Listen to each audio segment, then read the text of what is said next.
Welcome back to Nation News Live. ഞാൻ Mithun Damodaran. Cinema talkies ചർച്ച ചെയ്യുന്നു ബോളിവുഡ് സിനിമയിലെ എക്കാലത്തെയും മികച്ച വില്ലന്മാരിലൊരാളായിരുന്ന മഹേഷ് ആനന്ദിനെ കുറിച്ച്, അദ്ദേഹത്തിന്റെ ജീവിതത്തെക്കുറിച്ച്. വീഡിയോ പൂർണ്ണമായും കാണുക.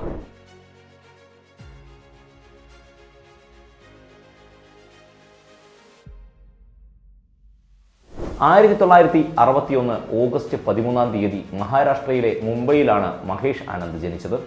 കരാട്ടയിൽ ബ്ലാക്ക് ബെൽറ്റ് ആയിരുന്ന ഇദ്ദേഹം സിനിമാ അഭിനയം തുടങ്ങുന്നതിന് മുമ്പ് മോഡലും ഡാൻസറുമായിരുന്നു. 1982 പുറത്തിറങ്ങിയ കമൽഹാസൻ ചിത്രമായ സനം തേരി കസമിൽ ടൈറ്റിൽ ഡാൻസ് ചെയ്തുകൊണ്ട് അഭിനയ രംഗത്ത് എത്തിയ ഇദ്ദേഹം 1984 IV ശശി സംവിധാനം ചെയ്ത കമൽഹാസൻ ചിത്രമായ കരിഷ്മയിലൂടെ അഭിനയ രംഗത്ത് സജീവമായി.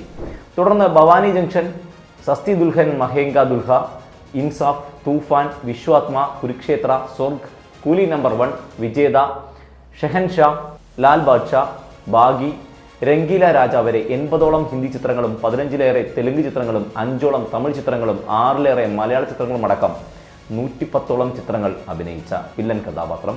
ഇദ്ദേഹം ആദ്യ വിവാഹം ചെയ്തത് തൻ്റെ ആദ്യ 2 പടങ്ങളുടെ നിർമ്മാതാവും പ്രശസ്ത നടി റീന റോയിയുടെ സഹോദരിയുമായ ബർക്ക റോയിയാണ്. ആ ബന്ധം അധികം നീണ്ടുനിന്നില്ല. പിന്നീട് 1987 miss India international Erica Maria ഡിസൂസയെ വിവാഹം ചെയ്തു. ആ ബന്ധത്തിൽ തൃശൂൽ ആനന്ദ് അഥവാ ആന്റണി വോറ എന്ന മകനുണ്ടായി. ഈ ബന്ധം തകർന്ന ശേഷം മധു മൽഹോത്രയും ഉഷ ബച്ചാനിയെയും കല്യാണം കഴിച്ചെങ്കിലും അവയൊന്നും അധികം നിലനിന്നില്ല. പിന്നീട് 2015 റഷ്യൻ സ്വദേശി ലാനയെ കല്യാണം കഴിച്ചു.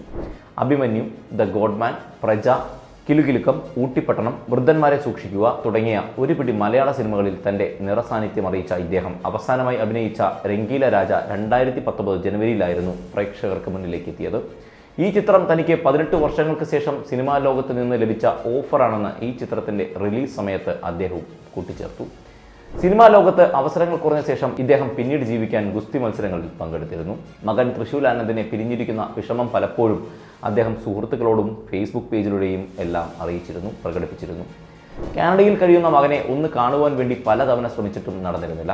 ഇത്തരം മാനസിക പിരിമുറുക്കങ്ങളിൽ കൂടി പോയിക്കൊണ്ടിരുന്ന ഇദ്ദേഹത്തെ മുംബൈയിലെ ഫ്ളാറ്റിൽ മരിച്ച നിലയിൽ കണ്ടെത്തിയത് 2019 ഫെബ്രുവരി 9 57 വയസ്സുണ്ടായിരുന്ന ഇദ്ദേഹത്തിന് മൃതദേഹത്തിന് 3 ദിവസത്തോളം പഴക്കമുണ്ടായിരുന്നു. അങ്ങനെയാണെങ്കിൽ ഇദ്ദേഹം ഫെബ്രുവരി 6 രാത്രി മരിച്ചിരിക്കാമെന്നാണ് കരുതുന്നത്.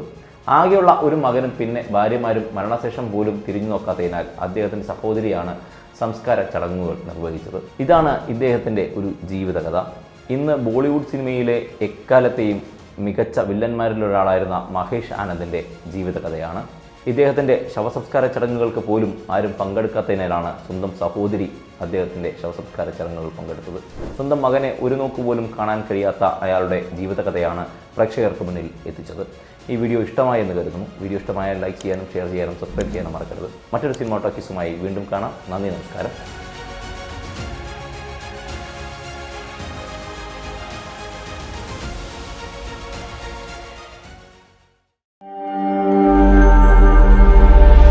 നാഷൻ ന്യൂസ് ലൈവ്, സത്യം, ചരിത്രം, വർത്തമാനം.